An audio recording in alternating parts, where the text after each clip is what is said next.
ትውልድ ነው። ተተኪ ትውልድ ጅቡቲ አዲስ ስትመጡ መገንጠያ የሚባል ቦታ የግድ ማረፋችሁ አይቀርም። መገንጠያ ተበልቶ ተጠጥቶ ነው የምንነሳው።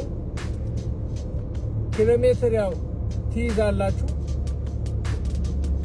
ከ49 ኪሎ ሜትር በኋላ 49 ኪሎ ሜትር ልክ እንደተጓዛችሁ ጅቡቲ ከ49 ኪሎ ሜትር በኋላ የጀንደርመሪዎች የሚቀመጡባት ቦታ አለች። ዳገት ቀጥ ያለች ዳገት ናት። ታቋት ያስታውቃል ዳገቱ እና ከዚህ በኋላ እስከ ጅቡቲ ወደ ታችም መኪና ማለፍ አይፈቀድም። እዚህ ጋር ቀዝቀዝ አድርጋችሁ ነው የምታልፉት።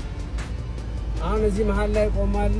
ቀዝቀዝ አድርጋችሁ ሊያስቆማችሁ ስለሚችል ቀዝቀዝ አድርጋችሁ ነው የምታልፉት። ከታችም ስመጡ ደግሞ እንደዚህ አሁን ከፊት ለፊት እንደምታዩት መደረብ የተከለከለ ከዚህ ጀምሮ እስከ ጅቡቲ። ወደ ታችም መቅደም አትችሉም፣ ወደ ላይም።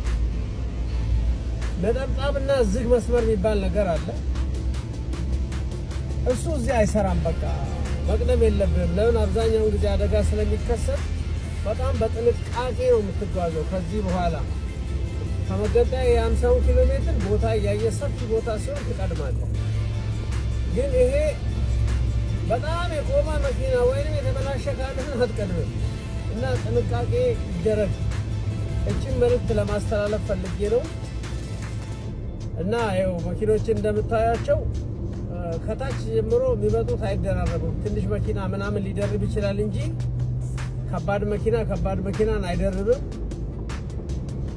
ብትመጡ ተተኪ ትውልዶችን አላህ በሰላም ያምጣችሁ። ወሳለን አለን፣ እናስተምራለን፣ ያለውን ነገር እናሳውቃለን። እኔን ካያችሁኝ ጥሩን ጠይቁኝ። ሁሉንም ነገር የሀቢቢ ወዳችኋለሁ፣ አከብራችኋለሁ።